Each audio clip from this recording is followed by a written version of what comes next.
Welcome to A Canadian Investing in the U.S., a podcast and YouTube channel focused on Canadians buying real estate with host Glenn Sutherland. Welcome to a new episode of A Canadian Investing in the U.S. This week, my guest is Matt Theriault. Normally, I don't give intros to people. I usually get them to do their own thing, but your name actually came up when I was on another podcast being interviewed just last week, and people were like, "How did you get from investing in Canada to investing in the U.S.?" And I well, the way my common story is like, well, it started 9 years ago, back when podcasting was in its infancy. And back then there wasn't podcasts in Canada. They just didn't exist. For real estate, there was no real estate podcasts. And really there was five big American ones. And Matt Theriault is one of those big five. And that's one of the things that helped me take that jump into the US. And the other part about Matt Theriault is when I was taking that first jump in the US, honestly, when I bought the first property, I didn't know how to do financing because it's completely different from country to country. I didn't know how to do a lot of stuff. So I jumped and got a turnkey property right off the start. And so I worked with Mercedes and we got one of those done. Then once I figured that out, then I started doing renovations. Once I figured that out, then we started raising money. Then I figured that, and it was like a growth, but it all started with just some action, and it started back from Matt Theriault. Oh, that's awesome. Thanks for sharing that. I didn't know that. Yeah, and I actually started with I don't even remember what I was going to say. But anyway, give everyone a bit of an intro to yourself. And you've actually been a guest on the show before. I should have remembered the number. But anyway. Just for the record, I am the longest running real estate investing podcast on the interwebs. I was the first one when Mercedes said, "You're going to do what? What is that?" Because nobody knew what a podcast was. To be fair, I think Jason Hartman was there a little bit before me. But when it came down to actual strategies and getting your hands dirty and doing it yourself, I was certainly the first one. Consistency every week, right? And we're still going. So thank you so much, Glenn, for acknowledging that and sharing that. I appreciate it. And it's funny about a podcast is you just never know who you are touching because before I had the real estate podcast, I had somewhat of a personal development podcast called Do Over. And I've listened to all of those too. Did you really? Oh, yeah. Okay. Because, I was doing over in my life at the moment. I just spent 15 years in the music business and I had made this transition over into real estate. And I wrote a book about that called Do Over. I was 34 years old. So it was a midlife transition. And so I started that podcast first because the only reason I knew about a podcast is because I was reading somewhere is the top 10 ways to promote your self-published book. And one of them said, start a podcast. And I was like, what is a podcast? So I went and started it. And it was weird because my first 20 episodes, all I did was read the first 20 chapters of my book. And then it got to the 21st episode. I was like, oh, I better come up with something else. And that's kind of how it all started. But there was another podcast you had way back too, right? Well, I did one, Hold That House with Matt Andrews. Yeah. That came a lot later. We did another one called Creating Wealth. I did that for another company, so I was just the spokesperson for them. And I thought there was another one too, because I remember in the Epic Real Estate early ones, there was every once in a while you would basically literally steal the episode that I heard on the other podcast and it would show up onto the other one, which I actually do myself because I have two podcasts too. So every once in a while I have a really good one and I steal it and put them on both. Well, I think I was repurposing the Do-Over stuff. Yeah, maybe that's what I'm thinking of. There's so much personal development required to succeed in real estate investing. So a lot of it just transferred really well. Okay. And I always tell people I could teach you how to fill out a purchase agreement in 15 minutes, but why you don't do it every day has to do with, what's going on in your brain. And so, those two things kind of go together. Yeah. So what I wanted to have Matt on here for is I wanted to talk a little bit about some creative strategies. And honestly, I pretty sure I probably heard it from your podcast originally. And then, you go take a course, you go read some other books, and it grows, but you at least start somewhere. So right now we're in a weird spot. Market, it's really expensive to get financing. Some of these fix and flip loans are hitting the 12% mark. Some even to do refinances is getting more expensive. To do purchase loans is getting to be expensive. For Canadians, just being Canadian is more expensive than being an American. We usually get a lower leverage, higher interest rate. So where I'm kind of leading down here is the sort of the subject to path. I believe Mhm. it's like there's a lot of advantages to this. Maybe let's talk about some of that, and we'll talk into a little bit about what subject to is, and then we'll see where this leads on other creative strategies. Sure. Subject to is when you take ownership of a property, but leave the existing financing in place. So you will end up being on title as the new owner, but the debt is still under the name of the previous owner. And then you just kind of come in and you just make payments on it and keep their loan in good standing. And so that's what subject to is in really simple English. And maybe where you're leading with this, based on how you introduced the subject, is where everything is so expensive right now with the interest rates going up, right? And the last 3 years, 4 years, 5 years, we've had very, very low interest rates. And if there's anybody that is selling a property that either purchased or refinanced during that period, that debt that they have on their property is as much of an asset right now as the house is. And so that's what makes that really appealing, and it makes it a really good creative strategy. Yeah, the most common question I get about when we're talking about seller finance, or sorry, not seller finance, when we're talking about subject twos, is do you need to tell the lender that this is going on? Well, the word need is probably the operative word. There's several ways to do it. A lot of people think that's being immoral, or I've even heard people say it's illegal. It's neither, right? The agreement is between the owner and the lender, the original borrower. So you coming and taking that over, you're just go ahead and you're going to make the payments for the person, right?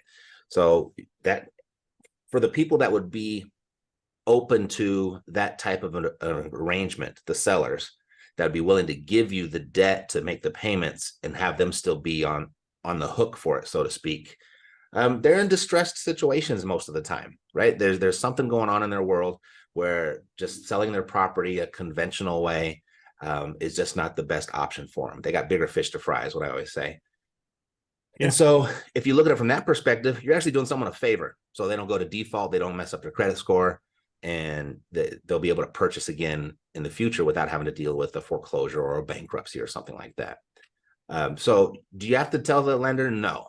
Now, there are certain practices where that could behoove you, and then there's other practices where you could conceal it legally, and that might work better. As we go into this new environment, if the rates continue to go up, I think it's going to be more and more important to play to conceal it, play that role, play that card. Yeah, I had a lender come on the podcast, I think it was a year or two ago, and I asked them this question. Actually, they asked me to cut it out of the podcast afterwards. Oh, really? But the way they said, we're in the business of lending money. And we're in the business of collecting payments for that. We're not in the business of owning real estate. And we, sometimes we find out about it, sometimes we don't find out about it. But if you make your payments, you keep your nose clean, we have no reason to call this, because we're still getting what we plan to get, right? Like this is, it's the original terms are still being fulfilled. So the one thing he did say is that it gives them almost like a carte blanche. If you piss them off for whatever reason, they do have the ability to call the loan, but they don't want to unless there's a reason, right? If you do this right, you shouldn't have to do this, right? Right. And speaking of which, say you do this wrong, what kind of liability issues would the person selling the house have? What kind of liability issues would you have for So people? if I took over a property subject to, and say I stopped making the payments and the bank started calling, the bank is not going to call me. They're going to call the original seller who the debt's still under. And the recourse is I just have to give the property back, or I have to pay it off and get a new loan. Yeah. That's the recourse. I mean, because the liability is still with the original borrower. Yeah. And that is a risk that they take, right? And people ask, well, what's going to stop you from making those payments? Well, what's going to stop me is I control and own this asset right now, and I don't want to lose it, right? I probably fixed it up. I probably put some money in it myself. This is my business. I collect these properties. This is my strategy. This is what I do. So I would not take this over and not make the payments. That would be a bunch of wasted time and energy for me. But yeah, the debt still belongs to the original borrower. And like what you just said is the conversation I have with the seller, right? Because I want to make them at ease and like, you're like, what are we going to do? What is the renovation that's going to happen? Or what, we're going to throw a new roof on it. So my risk is that, I'm going to lose that roof, right? If I don't make these payments, it's going to hurt me as well as it's going to hurt you. And I don't do these on like the perfect houses because a lot of times they won't want to go for it. Right. There's usually a reason. It usually doesn't qualify. There's usually some problem with the title, right? That they Totally. October 21st, we are hosting a conference in Mississauga at the Doubletree. We have some amazing speakers lined up: Brady McDonald, Quentin D'Souza, Felix Vortman, Arlen Bonin, myself, Adam Rass, Ali Ajami, Brent Green. The conference is called Canadians Investing in U.S. Multifamily.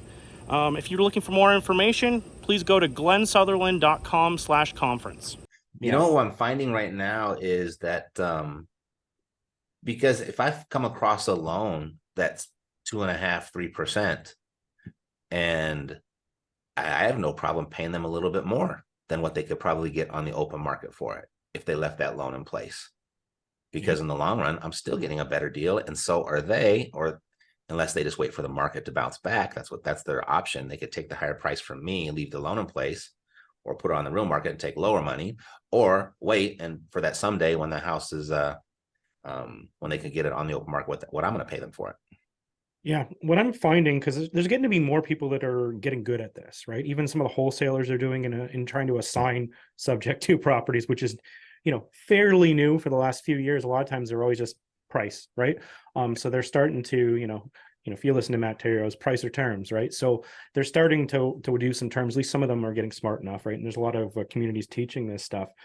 But I'm finding the ones that the wholesalers send out, when you add the deposit or the amount of money they want down, plus the loan you're taking over, there isn't a whole lot left. Like the reason you would do this is just to inherit the terms, but then you're basically almost buying a turnkey property. Like, sometimes the value isn't there. Is that kind of what you're seeing as well? Yeah, I mean, wholesalers are like the people that are coming into creative financing now. This is brand new to them. This is the only way I know to do it. And it's how I started, because I just came out of a bankruptcy from the music business, and my wife left and I had all of her debt. And so I was in a terrible financial situation when I started investing in real estate. That was 2006. Golly, it's like 18 years ago. Holy cow. That was 2006. And my only option were creative acquisition strategies. And I got really, really good at it. And with each transaction that you do, you got a new layer of creativity for the next one and the next one and the next one. So the way that I approach it, I mean, in my strategies, that's 18 years of real world experience. Mm-hmm. And so when I'm looking at a deal, I got to make money from it in one of two ways. Either there's got to be a lot of equity in it, so I have the potential to flip it if I needed to, or I have to create a cash stream from it, right? And so just because someone is willing to sell me a property that's subject to, if it doesn't have one or the other, I don't want it. Yeah. Right? I'm an investor, and my job is to make money. And if this property is not going to make me money, why would I want this? And I think wholesalers are thinking, hey, it's a subject to, that's the value. Yeah, but it's subject to, but I lose money every month. Right. Yep. So I think that's a little bit of a disconnect in the community of wholesalers that have recently embraced the creative financing strategies. Yep. No, I agree. And you just mentioned strategies, right? And I know you have a big coaching program. I have a smaller coaching program, but a lot of times I'll have students even come back to me and they'll say, I asked the guy for seller financing, or I asked the guy for right off the start for, would you be open to holding the mortgage and giving me the property? Maybe you have some more creative ways to go about this. I'll share a couple of my ideas too, and see if there's sure. Well, that's the secret of creative financing. People think is like, how would you structure this deal? How would you structure that deal? Would this be a subject to? Would it be a wrap? Would it be a lease option? How about a contract for deed? Like, that's what people are thinking of creative financing is. Right. Creative financing is in the presentation of the price and terms. It's all in the presentation. And the biggest reason people can't pull the creative financing thing off is typically they introduce it too early and they scare the seller, or they confuse the seller, or they just don't understand it enough themselves where the seller has no confidence in them. So, and well, the other thing would be, God, there's more, is that it actually doesn't solve the seller's problem. So the buyer wasn't paying attention to what the seller actually needed. And or the seller just needs the money for something else and they can't. Yeah. Right. So there's a lot of different reasons. Most of the time it's kind of what you just said. They get people learn the strategy, they get really excited, and they go in for the kill way too soon. And I find this, and I'll answer your question very, very thoroughly, but I see this with real estate agents too. With real estate agents that want to become real estate investors, because I did that. I was an agent for 4 years before I became an investor. And agents will do that too in a different way, though. They'll come in to be an investor. They'll try to buy it. And if they get a little bit of resistance, they'll go, oh, well, I could list it for you. Right. So I'm seeing investors come in and going, well, I would like to get it at a deep discount. And they say, no, okay, how about seller financing? Like they go to it too fast. Right. Yep. So first thing is, when you'd mentioned earlier, the way that we purchase property is one of two ways, by either my price, the seller's terms, or the seller's price and my terms. I just need to control one of those and I can put the deal together. But I got to go in understanding that the seller, they don't know what terms are. They only know price. So you got to start with the price, and you got to keep going back and forth on price until you reach an absolute impasse. And then if you're going to introduce the seller financing or a subject to, you got to introduce it in just layman's terms like a fifth grader could understand it. If you step in with real estate investor jargon or industry jargon, the seller doesn't know what that is. They think you're pulling a fastie, and now they feel inferior and they're embarrassed or they're confused, and all they can think of is in their defense is just to say no. So if I reach an impasse with the seller on price, and I'll ask 5 or 6 different ways on price before I ever go to anything creative. And then it'll be like, well, you know what? It doesn't look like we'll be able to pull this off based on what we've discovered here together. The market might allow me to maybe give you a little bit more, maybe even get all the way up to your price, if you could take some money now and the rest later. How much do you actually need right now? And all I'm doing is I'm just closing for a down payment. That's all I'm doing. Yep. Tell me what you need down. And so there you'll get the resistance. Well, I never thought of it that way. But at this point, you've got rapport built. You've gone back and forth. They know the price thing isn't going to work out. So let's look at the alternative. And so that's the introduction to the conversation where a seller is actually starting to like consider it. But anytime before then, I mean, if you're on the date and you go for the kiss too soon, you're getting kicked out of the car. Yeah. And I love this stuff. And so I know, because I've listened to your show a million times, 3-option letter of intent. So you like to do that for the start when you're just negotiating, you're just talking. That's not coming in. Do you use the letter of intent when you're trying to do the creative stuff, or do you just use that for when you're just trying to get different prices? Hello, everybody. Thanks for listening to the podcast. I just wanted to let you know that I've created a new coaching program. I believe the new coaching program has way more value than any of the programs that have even existed in the past. What we've done is pre-recorded all the lessons so that you can work through it at your own pace, which is pretty cool. And then we're going to meet up on a regular basis to answer the questions, do deal analysis, and actually spend our time together working on things instead of spending our time learning things. I think this will make a seamless transition to buying in the United States and will help you solve a lot of your problems. If this is of interest to you, go to glensutherland.com/coaching. I hope to help you guys invest in the United States, and I hope we provide as much value as possible. Back to the podcast. Yeah, so I will use the 3-option letter of intent again once I've reached an impasse on price. Okay. And I will show up with one basically filled out on where I really want it to be. Yep. And I use it as a negotiation piece to keep the thing alive. And so it'll typically, in this context, I use the 3-option letter of intent in 2 ways. If I'm going back and forth with the seller, if we're face to face, And we just can't come to us like, well, look, seller, Mr. Seller, Miss Seller, it doesn't like the market's going to both let us get what we want. I'm going to take a look at another property down the road. Hopefully you get back to me before I buy that one. But in the meantime, what I can do is I can leave you with this letter. It's 3 different ways of how I'd be prepared to purchase your property. But just, you got to have to call me back before I get to that one, because I can't buy both houses. All right. It's nice talking to you. And that's it. Yep. So I just kind of leave it that way. And I mentioned the other house to kind of create the urgency, not like some people will do. Well, here's my 3-option letter of intent. It expires tonight at midnight. You know what I mean? That's like, it's just a little bit of hardball. You've made up an urgency that doesn't necessarily mean anything to anybody. Yeah. But if I say I can't buy both of them, that people understand that. Okay. Yeah. And so I use that 3-option letter of intent because now they can actually see, wow, I can get this price if I take all cash. I can get this price if I'm a little bit lenient with when I get the cash. And then if I want to go long term, I can get this price. So those are like my 3 different options. And so I'll use it that way. And then it makes the follow-up really easy. So the next day is, hey, Mr. Seller, I'm talking to them. I don't know if that's going to go through or not, but I left that 3-option letter of intent with you. I'm just curious, what did you like best? Option 1, 2, or 3? So it makes a very easy follow-up conversation without feeling awkward, without, compromising your negotiating position, without sounding desperate. And they'll say 1, 2, or 3. Right. Or a lot of times they say none of them. Right. I'll say, okay, I understand. So which one was closest though?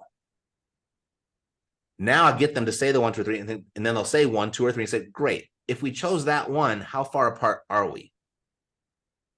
And so now they're creating their own offer right now. And so typically I need a little bit more money down. I don't want to wait as long to get the payments, or I need a little higher interest rate, stuff like that. And so that works as a really good follow-up piece. Now, the second way that I will use it is I will drop it in the mail for every single person that says no. I call it the rejection letter. And it's a little bit, it's customized a little bit for that specific purpose. I have a student that actually I was teaching him how to use this 3-option letter of intent. He's like, cool, I got it. I love this. And then 155 deals later in 18 months, his results were not typical, but he was a total rock star with it. And I was like, so, wow. He goes, yeah, I just put an automated system. So every time a lead said no and they hung up and we didn't have a deal, I just sent them a letter. So we sent out 1,155 of those letters, and 55 of them came back as deals. Yeah, 0.5%. That's okay. Well, yeah. I mean, as deals, not a response rate. You can't even get that response rate on your postcards right now. Right. Yeah. So these are the people that said no to him. So these were 55 deals that everybody else on the planet would have been like, thought that was a lost deal. Right. But they called back and said, okay, we'll take this one. We'll take that one. And so that's why I said, well, wow, I never used it that way before. And so my own student, he became the teacher in that respect. And I adopted it as a regular practice here now for our business. I do the same. Like, we don't know everything. Like, everyone comes up with new ideas, new ways to apply the same information. It's awesome. We're talking like about doing subject to, do you find people are more likely to do this or less likely than even a year or two ago when things were really hot? Probably more likely.